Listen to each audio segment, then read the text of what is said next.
Am I the a-hole for not allowing my brother to be in my wedding after he basically took my family?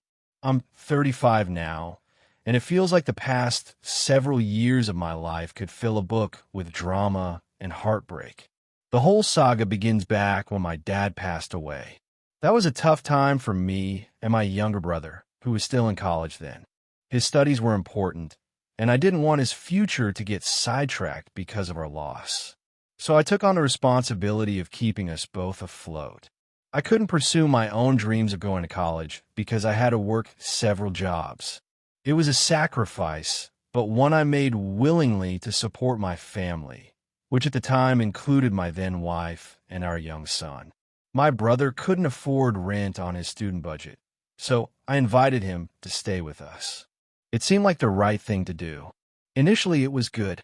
He was like an uncle to my son and helped around the house.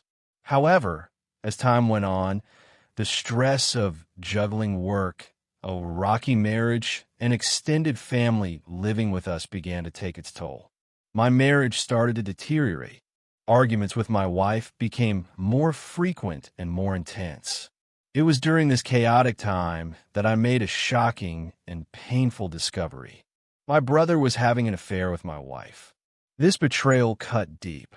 It wasn't just the infidelity, it was the profound betrayal by two people I had trusted the most.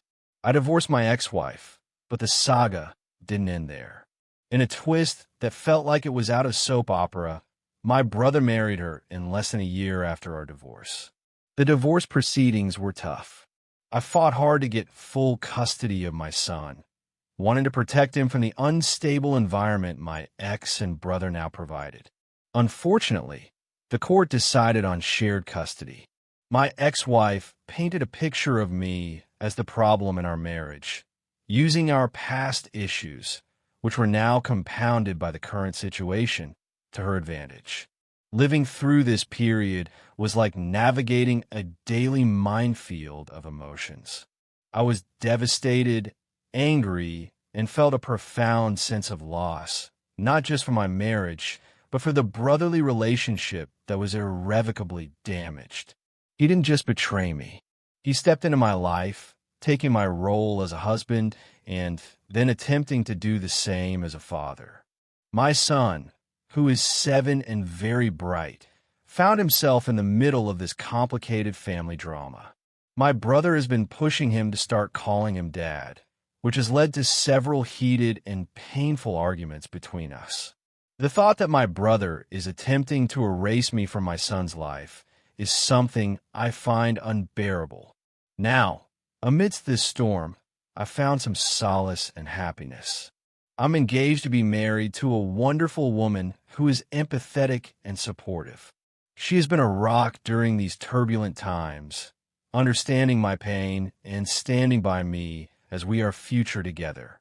However, even this happy occasion has become a battleground of family opinions. My aunt, with whom I've always had a close relationship, surprised me by suggesting that I invite my brother to my wedding. She argued that it would be a good opportunity for reconciliation. This suggestion was echoed by other family members who insisted that it could be a chance for healing. They even tried to ease my discomfort by saying that my ex-wife wouldn't need to attend. My brother, they mentioned, wanted to make amends and thought my wedding would be the perfect setting for this. At first, I laughed off the suggestion, unable to believe that after everything, a wedding invitation could mend such deep wounds. But the laughter soon gave way to frustration as the family pressure mounted. They couldn't see how painful it was for me to even consider this. My fiancé, trying to understand my refusal, wondered if my strong reaction was because I still had unresolved feelings for my ex. But it's not about lingering feelings for her. It's about the betrayal and the ongoing hurt my brother causes, particularly concerning my son. Despite my family's arguments, I stood firm on my decision. Reconciliation, if it ever happens, can't be forced or staged at my wedding, which should be a celebration of new beginnings, not old wounds. The family's pushback has been intense. They accuse me of holding grudges and being unforgiving. They worry about how this stance affects my image, especially in the eyes of my fiancé. It's a lot to process. On one hand, I have my upcoming marriage, a beacon of hope and happiness. On the other, there's the unresolved chaos of my past, pulling at the seams of my present. Inviting my brother to my wedding feels like it would validate his actions, something I am not ready to do. This decision has put me at odds with family members who believe in forgiveness at all costs, but I feel they're asking too much of me too soon. I'm left pondering how to balance these conflicting pressures. How do I maintain peace within my family while staying true to my feelings? How do I protect my future from the shadows of my past? These questions hang heavy as I plan my wedding, hoping to start afresh, while the echoes of past betrayals linger in the background, shaping my decisions and my relationships. Now for the top comments before the update, not the a-hole. Honestly, if you're not comfortable with him being that, they need to respect that. I mean, I find it highly insane that they think there's a mending the fence option. Brother burnt that bridge down and continued to pour gas to the fire to ensure it doesn't stop smoldering. The family members were asking if he can stay home too. They're all criticizing my decision and asking me how that looks like for my fiancé. It looks like you have some self-respect, not the a-hole. Not the a-hole. And I'd be tearing your fiancé a new one as well. Do you really want to get married to a person who throws that at you? Your family are ridiculous. Cut him off. He's now just your ex-wife's new husband. Your brother is dead to you, and dead people don't come to weddings. I completely agree. My brother will not be attending my wedding. He chose my ex-wife over his sibling and took my family from me. I consider that unforgivable, and he will have to live with the consequences. Family doesn't do what he did. If he actually wants to have a better relationship, the least he can do is let my child know that he only has one daddy me and not try to place me. He should also tell his fiancée, if he still wants to salvage the relationship, that he has no feelings for his ex-wife. She made her choice to follow his brother. The brother isn't invited because he did something unforgivable. Period. Not the whole. Regardless of what took place, it's still you and your fiancé. A wedding. If you don't want them there, they can't be there. If anyone has a problem with that, they don't have to show up either. Hope you find happiness. Opie. Not the a-hole. Why is the whole family telling you to bend for your brother? Why didn't they defend you when he literally tore your family apart after taking advantage of her generosity? Why is the burden of forgiveness left on you when he continues to actively do vicious things like convince your son to call him dad? If you haven't decided on party favors for your wedding, I would recommend mirrors so your family can take a long look at themselves to see the hypocrisy that is plain on their faces. Update 1.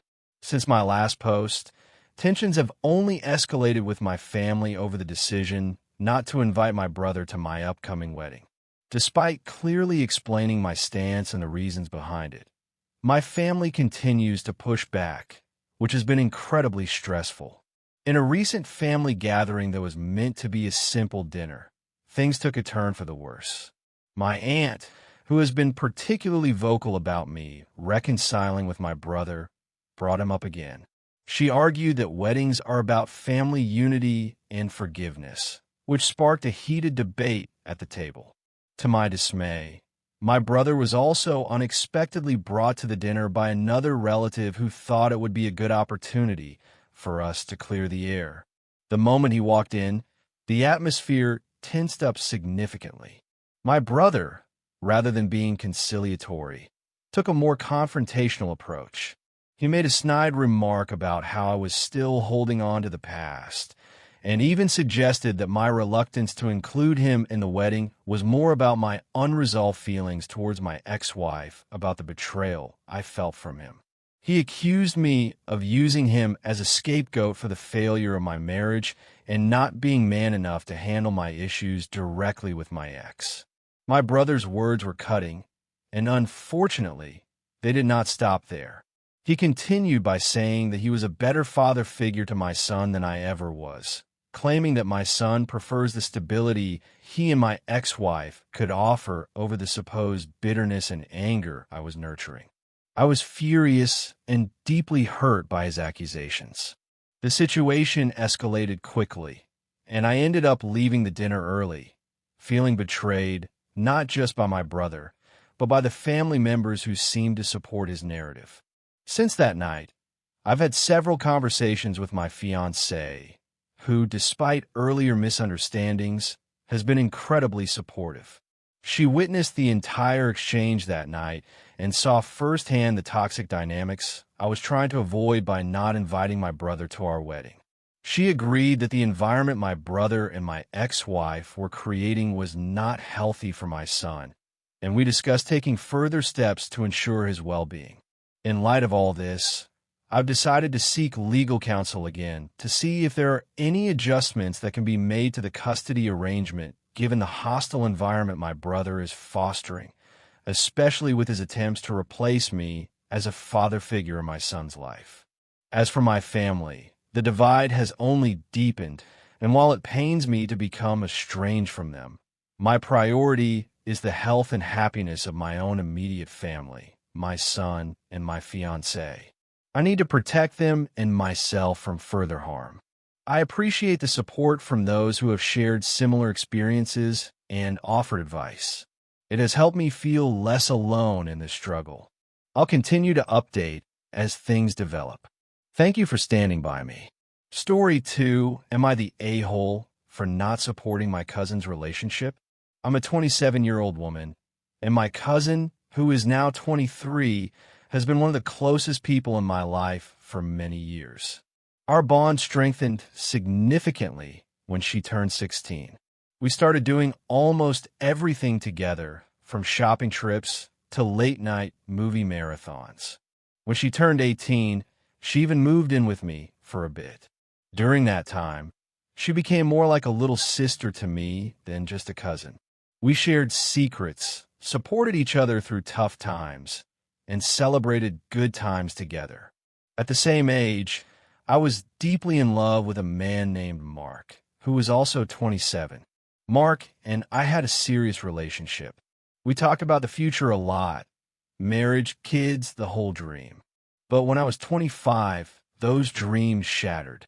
Mark confessed that he had been lying about wanting those things, marriage and kids, for the entire time we were together. This revelation devastated me. I felt betrayed, not just because he didn't want the future I did, but because he had deceived me for so long. It was a tough period, and the breakup that followed was messy and painful. Throughout this ordeal, my cousin was my rock. She was there for me, offering her shoulder to cry on and giving me the strength to move forward. I leaned on her heavily, and her support meant the world to me. However, about a month ago, things took a turn that I never saw coming. My cousin excitedly announced she was pregnant and engaged. I was thrilled for her initially. Seeing her happy made me happy too. She organized a family cookout to celebrate, and I went there full of joy, ready to meet the man who had made her so happy. But that joy evaporated the moment I arrived at the cookout. The man she was engaged to, the man who was the father of her unborn child, was none other than Mark, my ex-fiancé. The shock was like a physical blow. I felt like the ground had been pulled from under me. My cousin, my closest confidant, was marrying the man who had broken my heart. I couldn't handle it. I couldn't even speak. I just turned around and left the cookout without a word. In the days that followed, my phone was flooded with calls and messages from my family and my cousin, but I couldn't bring myself to respond. The betrayal felt too deep, too raw. About a week later, I finally answered a call from my cousin. She tried to explain, saying she understood how weird and difficult the situation was, but that Mark was going to be family now, and she needed me to support her. She pleaded with me to be happy for her, but I couldn't. The wound was too fresh, the betrayal too stark. I told her I couldn't support her choice and asked her not to contact me again. Following this, my family began to pressure me. They argued that what was done and that I needed to get over it for the sake of my cousin, who was getting married and having a baby. They told me it was an exciting time for the family and that I should put my feelings aside. This response from them made me feel even more isolated and misunderstood. How could they expect me to just forget what happened and celebrate with them? Feeling hurt and angry, I finally snapped. I told everyone who sided with her that they could forget about contacting me again. To me, family meant loyalty and support, not betrayal and pain. My family did not take my reaction well. They called me unreasonable, bitter, and even cruel. They argued that it had been 2 years since my breakup with Mark, that no one owns a person, and that I needed to accept the situation and move on. They accused me of holding a grudge and said that my inability to let go was not a good look, especially in front of my fiancée. Faced with their lack of understanding and compassion, I made the difficult decision to block them all. Now I find myself at a crossroads. Try to reconcile my past with my future. I'm planning a life with my fiancée, who has been a source of comfort and understanding through this turmoil. Yet I'm also mourning the loss of the close relationship I once had with my cousin. Navigating this new reality is challenging. I'm left wondering how to heal from this betrayal and how to build a future without those who were once so integral to my life. It's a painful process, but necessary for my own well-being and for the healthy start of my new family with my fiancée. Am I the a-hole? Now for the top comments. Most definitely not the a-hole. What she did was terrible. She knew you all were together for all those years and broken up, and she still dated him. That's basically betraying you. I'm sorry you have to go through that. I bet it started before they broke up too. Went from girlfriend's cousin to baby mom. And real quick. And is nobody curious why these two were even in contact after the split? Especially if cousin was comforting Opie. Honestly, the fact that they both knew about the relationship drama, got together so soon after your major breakup, and kept their relationship from you, only to reveal it in a suitably dramatic moment in front of your entire family. Makes me wonder if they didn't do this to you deliberately. If this is an exciting time for the family, how come you didn't hear a thing about your cousin's mysterious fiancé until she could spring this on you? Not the a-hole for going. No contact after that. From what you say, it seems that Mark told you he didn't want children, when you had been under the impression that he did, that he's celebrating his impending fatherhood so soon after he ended a long-term relationship over. Exactly. That issue. Makes me wonder if he was already interested in your cousin and was lying to you in order to break your relationship off. I'm just an internet speculator, so take that with a grain of salt. But I've heard of scenarios like that before. I agree with everything in your first paragraph, but I'm assuming it was the other way around. Mark's. I was telling her he did not want children knowing she was child-free, and then later revealing he actually did want children. So they broke up for that reason, because he admitted he did want kids and she wasn't going to change her mind. And then he chose Opie's cousin to be the woman he'd have a child with when he couldn't get her to do it. Absolutely crap of him. Not the a-hole. Your cousin can marry whom she likes, but you don't have to be there for it. I'm sure it's tough on your family too, but it's disappointing that they are all siding with her after you were in a relationship with this guy for 12 years, including engagement. Story 3. Am I the a-hole for telling off my daughter for a horrible comment toward her sister, even though she feels like she's correct and justified? My older daughter is now 31 and my younger daughter is 27. 4 years ago, my older daughter's fiancé left her for my younger daughter a month before their wedding. Yes, it is as terrible as it sounds, made even worse by the fact that my younger daughter was 2 months along in her pregnancy. I was extremely disappointed in my younger daughter. They both claimed they were in love and are still married till now. It literally destroyed our family. My older daughter has banned her sister from coming around her, which everyone has been accommodating all these years. It makes holidays very stressful, but it is what it is. I've tried my best to have a good relationship with my grandchild while navigating the family issues. My older daughter has made very cruel comments about my grandchild, which I've ignored. That's a mistake on my part for not shutting it down. In February, my elder daughter dropped by her house unexpectedly and encountered my younger daughter, son-in-law, and grandchild. It was very tense, and my younger daughter broke down in tears and tried apologizing again and revealed to us that my grandchild was likely on the autism spectrum. And my oldest daughter immediately replied by saying that it's sad that the karma of cheating parents is inflicted on the children and that maybe this will be a lesson for my younger daughter.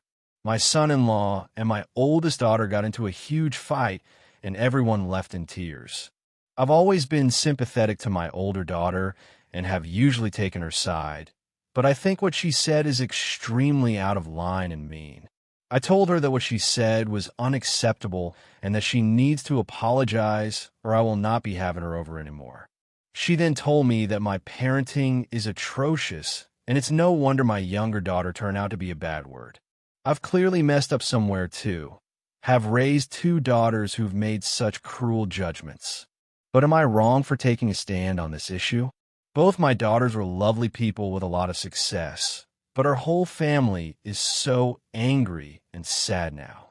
My oldest daughter is the complete opposite of who she used to be, but she refuses to go to therapy even when I offer to pay for it and come with her if she wants. I'm just heartbroken. Now, for the top comments. You're the a-hole. I'm giving the older daughter a pass because her comment was justified. Let's break down exactly why. Finding out your fiancé was cheating a month before the wedding is a huge blow. I can't imagine how horrible it would be to find out that it was with your own sister and that she was pregnant. That is grounds for permanently removing those two from your life. Now we have the mother. What was her reaction? I'm extremely disappointed in sister, but she gave us the first grandchild, so I'm not going to rock the boat too hard. You make the holidays work, so it's obvious. She has seen very little to no actual repercussions for what they did. Now older daughter simply suggests the sister is getting her comeuppance and that she feels sorry for the child. And this is where you make your stand. This is the breaking point. A step too far.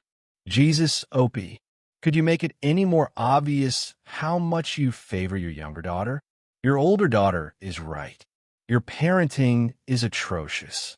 My oldest daughter is the complete opposite of who she used to be.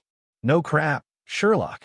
Her fiancé cheated with her younger sister, and her family decided that was perfectly fine.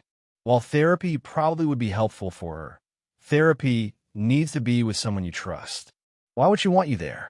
You've more than shown her where your loyalties lie. Editing to ask for a lot of comments. I never said the oldest daughter's comment wasn't an asshole comment. But if you think the actions are justified, then you don't give them an SH. The majority of my original comment addresses the justification, but there are other things as well. Older daughter wasn't the first to bring up autism. Her sister threw it in her face to garner sympathy. Older daughter isn't blaming any of this on the innocent child, and in fact feels sorry the child might be a vessel for karmic retribution. This is putting everything on the parents. If she wants to believe autism is a punishment, I agree. That is an asshole move, but I still feel her comment to her sister was justified, and the older sister's views on disabilities do not in any way reflect my own. 1-1. Your youngest and her husband are whole. What your eldest said sounds hurtful, but it didn't hurt the child. The baby's not any less or more autistic for what she said. I'd argue nothing has changed for the baby at all. After your eldest said that your youngest and her husband should be the ones trying to fix this. Now for the last story. Am I the a-hole for telling my mother that my stepdad will not be walking me down the aisle because I hate him and in turn ripping my family apart? I'm 23, and I've been looking forward to this particular June for a long time. If I'm getting married to my boyfriend of 6 years. We're planning a big celebration because my fiancé comes from a large family, and we've got a wide circle of friends. I've always imagined this day as one filled with joy, surrounded by the people we love. However, my side of the family is much smaller. It's mostly just my mom, as I never knew my dad. I also have an aunt and an uncle who chose not to have kids. Growing up, I've always seen my uncle as a father figure, especially since my biological father was never in the picture.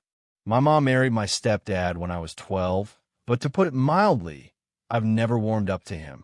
He has a way of making every conversation uncomfortable. He's often mean-spirited and makes racist, sexist, and transphobic comments that are really just for shock value. During my teenage years, his behavior significantly contributed to my struggles with mental health and an eating disorder. For years, I tried to communicate my feelings about him to my mom, hoping she might see just how harmful his behavior was. But around the age of 15, I stopped trying. She always defended him, insisting that beneath his harsh exterior was a good man who would never intentionally hurt us. This response from her made me feel unheard and isolated, so I eventually stopped sharing my true feelings about him. When I turned 19, I moved out to live with my boyfriend. This distance from home made a huge difference in my life. I still made it a point to visit my mom regularly, about 3 to 4 times a week. But I carefully timed these visits to coincide with my stepdad's work schedule to avoid seeing him. By not being around him as much, I found it easier to manage the lingering resentment and hurt, and we pretty much stopped arguing since I mostly avoided any real interaction with him. Despite this, he still refers to me as his daughter, and my mom continues to claim that he loves me. This narrative doesn't match my feelings at all, but it seems like everyone else believes we have a quirky, bantering relationship, not realizing how deeply his words and actions have affected me. When my boyfriend proposed and we began planning our wedding, I knew immediately who I wanted to walk me down the aisle. My uncle, the man who had been a father figure to me throughout my life. I was so excited to ask him, and he was absolutely thrilled when I did. However, my aunt's reaction threw me off. She seemed surprised that I hadn't chosen my stepdad for this role. I explained to her that it had always been my dream for my uncle to do it, not my stepdad. This decision seemed to unleash a storm I hadn't anticipated. Just a few hours after this conversation, my mom called me, crying. She couldn't understand why I hadn't chosen my stepdad to walk me down the aisle and told me that I had broken his heart. She painted a picture of a man who was deeply hurt, believing we had a good, light-hearted relationship. I found myself trying to explain that my uncle walking me down the aisle had always been my plan, not something meant to hurt anyone. But as she pressed on about how heartbroken my stepdad was, something inside me snapped. For years, I had suppressed the pain and anger I felt towards him for the sake of family peace. Overwhelmed, I finally expressed how deeply he had hurt me during my most vulnerable years. I told her there was nothing funny about him ruining my self-esteem in my teenage years. I even confessed that if it were entirely up to me, he wouldn't even be at the wedding. My mom was shocked and saddened by my words. She reiterated her belief that he was a good man who loved me, seemingly unable to grasp the full extent of my feelings. Following our conversation, my mom said she would tell him to back off, but the damage was done. My stepdad became angry and even tried to intervene by asking my uncle not to walk me down the aisle. Fortunately, my uncle understood my feelings and chose to support me, refusing to step aside. Now my uncle isn't speaking to my stepdad, and the tension has escalated. This family rift feels like it's grown wider, and I'm left feeling as though my wedding, which should be a celebration, is overshadowed by familial conflict. I've inadvertently stirred up deep-seated issues that have been simmering for years. It's painful to see how my choice, meant to honor a cherished relationship, has led to such discord. Now, as I continue to plan for my big day, I'm grappling with these complex family dynamics, trying to find a way to celebrate my new beginning without further alienating the few family members I have left. Am I the a-hole? Now for the top comments. Not the a-hole. Your wedding. He doesn't have to even be there. It's your day. If you're making memories for your family, he's not part of that. The fact he's tried to ruin it by getting your uncle involved is a lot about him. My exact thoughts. It sounds like he's proving exactly why Opie wouldn't want him in her life. Not the a-hole. It's your wedding. If it were up to me, he wouldn't even be at the wedding as the guest list. Not up to you. It is. But my mother doesn't drive, so she'd have no way to get to the wedding without him. We live in a rural area with very little public transport. Not the a-hole. I'm sorry. Your mom has been going to a lot of trouble to convince herself. Everything has been fine. You don't owe her that illusion. It's lovely that you have a good relationship with your uncle. I hope you have a wonderful wedding day. I'd recommend not jumping too. I've torn my family apart, though. Okay, you just stop drinking the Kool-Aid. You're not responsible for their reactions. Don't let them bully you into pretending. And don't take on more of this than what's fair.